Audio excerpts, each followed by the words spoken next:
Welcome to Aman classes. दोस्तों, Aman classes के YouTube channel पर आपका स्वागत है।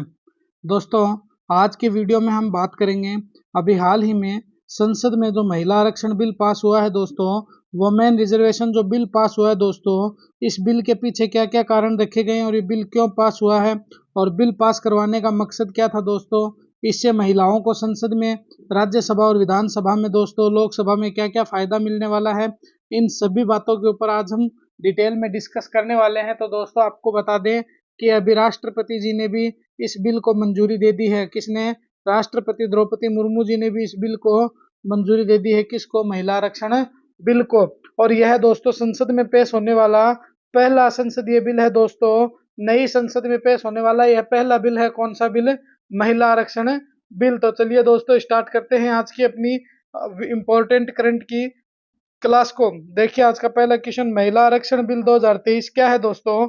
तो देखिए, ये बिल क्या है दोस्तों, लोकसभा और विधानसभा में महिलाओं के लिए 1/6 आरक्षण प्रदान करने से संबंधित है।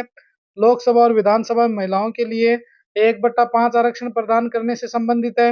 विधानसभा और लोकसभा में महिलाओं के लिए 1/3 आरक्षण प्रदान करने से संबंधित है। राज्यसभा और लोकसभा में महिलाओं से संबंधित 1/3 आरक्षण प्रदान करने से संबंधित है। तो दोस्तों, ये जो बिल है, यह है विधानसभा और लोकसभा में क्या है, महिलाओं को 1/3 आरक्षण बिल प्रदान करेगा दोस्तों। क्या करेगा? महिलाओं को 1/3 आरक्षण प्रदान करेगा, जिसमें 1/3 जो लोकसभा और विधानसभा है दोस्तों, इसमें सीट महिलाओं की रिजर्व रखी जाएगी। देखिए, इसके फैक्ट्स पर चर्चा करते हैं प्यारे दोस्तों। तो इसका फैक्ट्स देखिए, एच.डी. देवगौड़ा सरकार ने 12 सितंबर सन 1996 ईस्वी की बात है दोस्तों, जब इस बिल को पेश किया था। किसने? एच.डी. देवगौड़ा सरकार ने। तो इस बिल को संसद में पेश किया था, परंतु यह पारित नहीं हो सका था और यह बिल 81वें संविधान संशोधन के रूप में पुनः पेश कर दिया गया था। किसकी सरकार में दोस्तों? तो आगे देखिए, चर्चा करते हैं। इस बिल के अंदर संसद और राज्य की विधानसभा में महिलाओं के लिए 33% आरक्षण का प्रावधान किया गया है। कितने प्रतिशत है? तो इसके अंदर दोस्तों महिलाओं के लिए 33% आरक्षण का प्रावधान किया गया है। इस 33% आरक्षण के अंतर्गत एससी और एसटी के लिए उप आरक्षण बिल का तो प्रावधान था, परंतु अन्य पिछड़ा वर्ग बिल का कोई प्रावधान नहीं था। तो इस 33% के अंदर दोस्तों एससी और एसटी की जो महिलाएं, उनको तो उप आरक्षण बिल मिल गया था, मगर अन्य पिछड़ा वर्ग जो ओबीसी की महिलाएं थे दोस्तों, उनको क्या है, यह आरक्षण नहीं मिल सका था। अब देखिए क्वेश्चन नंबर 2, नई संसद भवन में पेश होने वाला पहला बिल निम्न में से कौन सा है?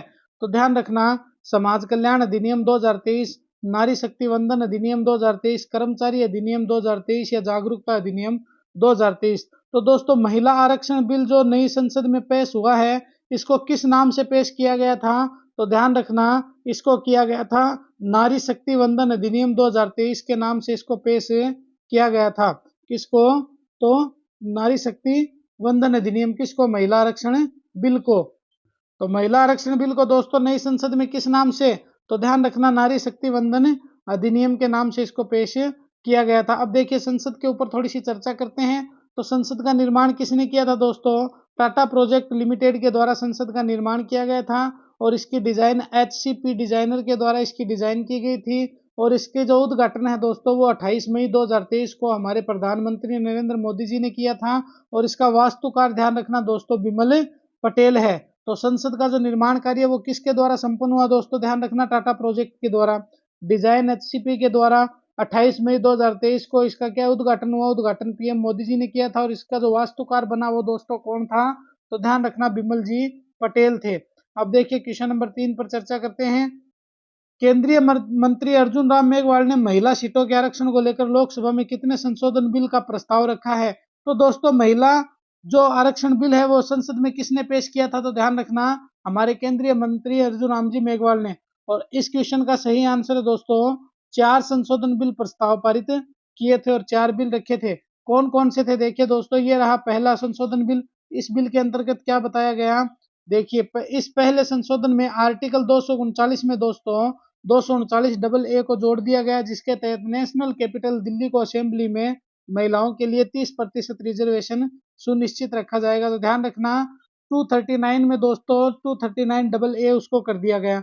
और जो दूसरा बिल रखा गया था दोस्तों, वो देखिए, इसमें क्लोज 3 के अंतर्गत आर्टिकल 330 में 33 ए को जोड़ दिया गया, जिसके तहत महिलाओं के लिए लोकसभा में भी क्या है दोस्तों 33% आरक्षण होगा।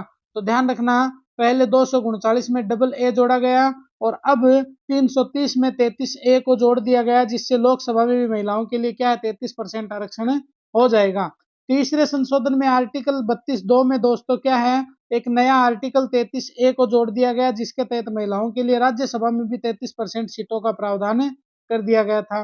और चौथा बिल अर्जुन राम जी मेघवाल ने ये पेश किया था दोस्तों, देखिए इसके अंतर्गत इन्होंने क्या किया, आर्टिकल 33(4) के बाद एक नया आर्टिकल 33A को जोड़ दिया गया, जिसके अनुसार महिलाओं के लिए आरक्षण बिल 15 सालों के लिए तो प्रभावी होगा और इसके बाद समय के अनुसार आरक्षण बढ़ाने का अधिकार संसद के पास है, ऐसे कैसे रख दिया गया। तो यह बिल दोस्तों महिलाओं के लिए 15 साल तो प्रभावी होगा। 15 साल के बाद दोस्तों कोई भी अगर सरकार रहेगी तो उसके अकॉर्डिंग इस बिल को आगे बढ़ाना है या रिजेक्ट करना है या कुछ भी करना है, ये पूर्णतः अधिकार किसके पास होगा दोस्तों, हमारी संसद के पास होगा। किसके पास, संसद के पास। तो 15 साल के लिए तो यह बिल बढ़ा दिया गया है, 15 साल के लिए तो यह बिल किया गया है।